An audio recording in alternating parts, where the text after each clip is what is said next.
और संसद की कार्यवाही शुरू होने से ठीक पहले चौधरी धर्मवीर सिंह ने क्या कुछ कहा, हरियाणा न्यूज पर सुनवाते हैं।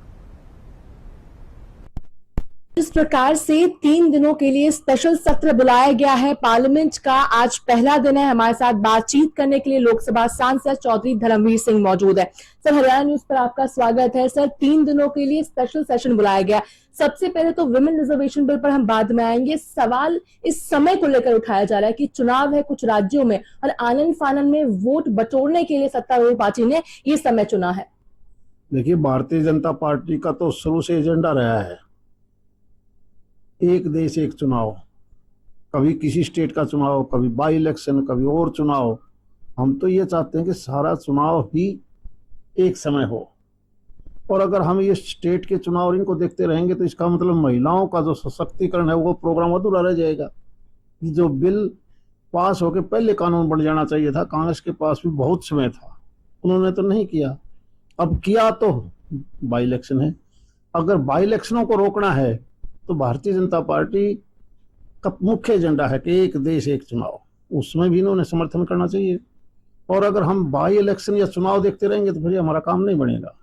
विमेन रिजर्वेशन बिल को तो लेकर लगातार विपक्ष के द्वारा आश्वासन दिया जा रहा है कि हम इसके साथ हैं। हालांकि ये भी कहा जा रहा है कि ये जो शुरुआत है वो भारतीय जनता पार्टी नहीं बल्कि कांग्रेस के द्वारा शुरुआत की गई है, तो इसका तो हम प्रोत्साहन करेंगे, इसका तो हम समर्थन देंगे, कहा जा रहा है। अच्छी बात है। ऐसे अच्छे काम के लिए सर्वसम्मति से ही हमने इस देश को चलाना चाहिए। और अच्छी बात है कि कम से कम महिला रिजर्वेशन पर उन्होंने ये तो कह दिया कि हम साथ हैं। अब बाकी लोकसभा में पता चलेगा। सर, एक और प्रस्ताव जो लोकसभा में पेश किया गया है उस पर आज चर्चा भी होती हुई संभवतः नजर आ सकती है, वो परिसीमन को लेकर है। उस पर विपक्ष आप लोगों के साथ नहीं है, सवाल उठाया जा रहा है। कई मुद्दे हैं। सबसे पहले तो ये कि जनगणना समाप्त होने से पहले ये शुरू ना की जाए। दूसरी, साउथ के स्टेट से आवाज उठकर आ रही है कि जब बात पॉपुलेशन कंट्रोल की आए तो हमने तो आगे बढ़ चढ़ कर पूरा काम किया है, अब हमें इसका नुकसान झेलना पड़ेगा। पहली दफा जनगणना नहीं हो रही है।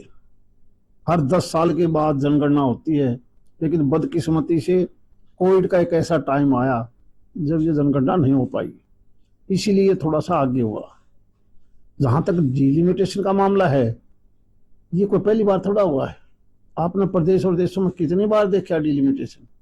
समय के ऊपर जब इतनी 142 करोड़ की जनसंख्या है तो डिलिमिटेशन तो एक आम प्रक्रिया है।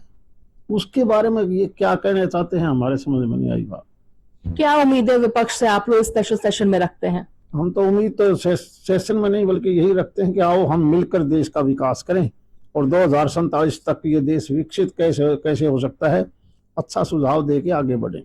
सर, इस पार्लियामेंट सेशन से हटाकर बस एक आखिरी सवाल निकाय चुनाव को लेकर भी कर लिया जाए, क्योंकि बिगुल बच चुका है। 3 जगहों पे निकाय चुनाव होने वाला है। कांग्रेस पूरी तैयारियों में जुटी हुई है। सर, तैयारी होंगी। उनकी आपस की लड़ाई कभी ना पहले खत्म हुई ना आगे खत्म होगी। आप देखना, कोई भी उपचुनाव हो, ग्राम पंचायत का हो, लोकल बॉडीज का हो, हम एक तरफा चुनाव जीतेंगे। धन्यवाद। हमसे बातचीत करने हम सुन रहे थे चौधरी धर्मवीर सिंह जी को। तमाम मुद्दों को लेकर हरियाणा न्यूज से खास बातचीत की। दिल्ली से हरियाणा न्यूज के लिए